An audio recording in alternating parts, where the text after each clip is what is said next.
Electric Sisterhood, we had become partner programs for EGM, Electronic Gaming Monthly, a magazine that I had read a lot as a kid. It was to actually be a part of this was awesome. It was cool. It was that opportunity to let indie game journalists have a voice in a much bigger place.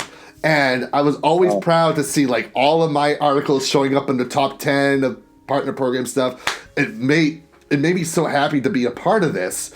But then I'm not sure if you remember this happening. This was basically the start of the whole downfall when people stopped respecting Electronic Gaming Monthly. They posted a review of Aliens Colonial Marines where it was pretty obvious that the guy was paid off to write a positive review about it because it was the only 9 out of 10 review for Aliens Colonial Marines and everybody else fucking hated it. Yeah. Well, it was terrible. Yeah, that's about right. Yeah. Yeah, that's about right. And do you know who had to jump in and try to save the sinking ship? That guy. Yeah. That one right there. Me. Because then I wrote a review of Aliens Colonial Marines for EGMNOW where I basically set the record straight. Let me see if I can find it. Unfortunately, I don't have the comments anymore, but the fortunate thing was a lot of people sided with what I said. Yeah, here we are. That's so funny. Colonial Marines, the final nail in Aliens' coffin. I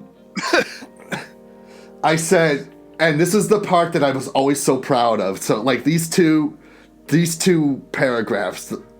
So who's at fault here for Aliens Colonial Marines? To be honest, the point of blame goes in 4 different directions. Blame Gearbox Software for trying to work on too many games at the same time, forcing them to outsource. Probably that wasn't true. Probably they just took the money and put it into Borderlands.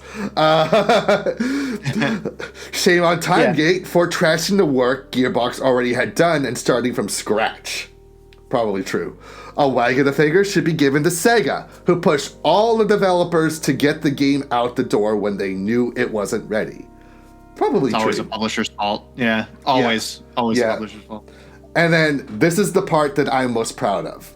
And you have to bear with me when it comes to this part.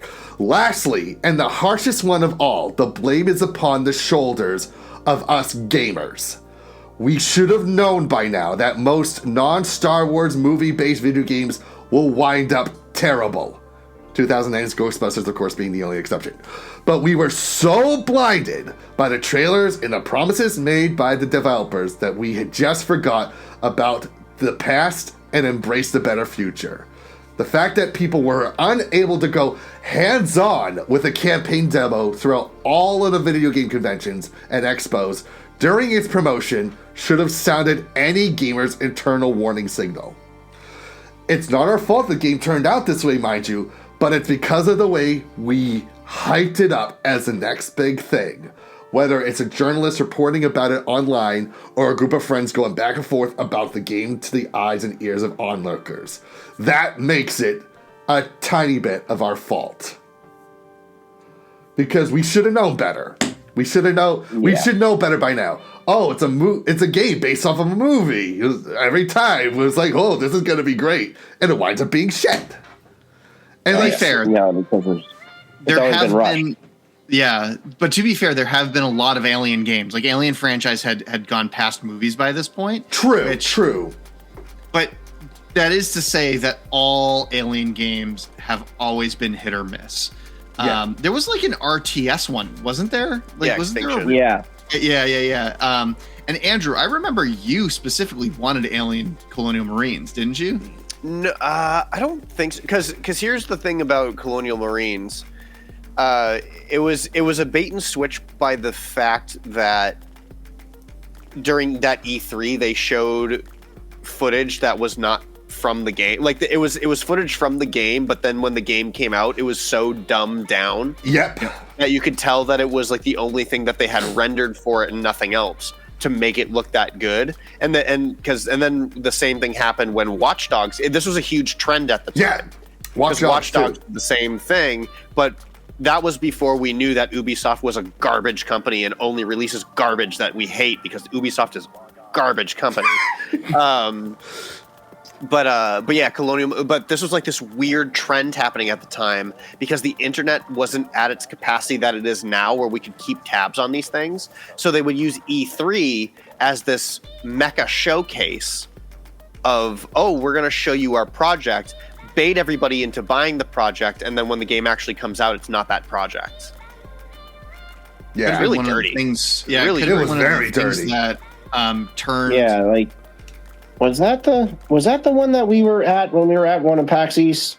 And we were actually playing the game, and they had to reboot it in the midst of us playing the game. Yep. I swear to God, I think it was one of the, like, we were playing the game, and they're like, oh yeah, to watch out for the queen or something like that, and that thing's coming to get you. And then we were playing against each other. It was only multiplayer. And then something crashed on it, and they're like, yeah, we just got to reset. Just give us a moment. And then they reset it, and then they're like, yeah, okay, that's great. And it's like, oh God, this is shit. Dude, and this is why you don't want us to bring like cameras and stuff like that in to show how shit everything that you just did, everything that you've gone to work for the last years, it's garbage. Yeah, and it wasn't that demo, but there was one demo I went to at E3 where where I realized that we're gonna show you a hands-on gameplay, live gameplay, and they went and started it, and I saw it was Windows Windows Media Player. Yeah. And it's like, you're not live playing this at all. And it was the man behind the curtain. Yeah, it was the Homefront. It was the second Homefront game, which was awful. Awful. Yeah. Wow. I couldn't wait for the first Homefront, man. The first Homefront game was good, but the second one, I played 3 hours of it and deleted it, and it was like, this was one of the worst games I've ever played. Yeah. And to be fair, the first Homefront wasn't the greatest thing ever either. So no, but it had a good concept to it. It was like I enjoyed it, but there was some psychological shit to that game. That's still lots of parents getting shot in front of their children.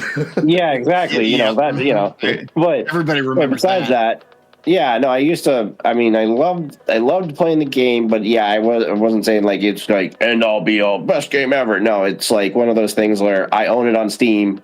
Have I played it lately? No.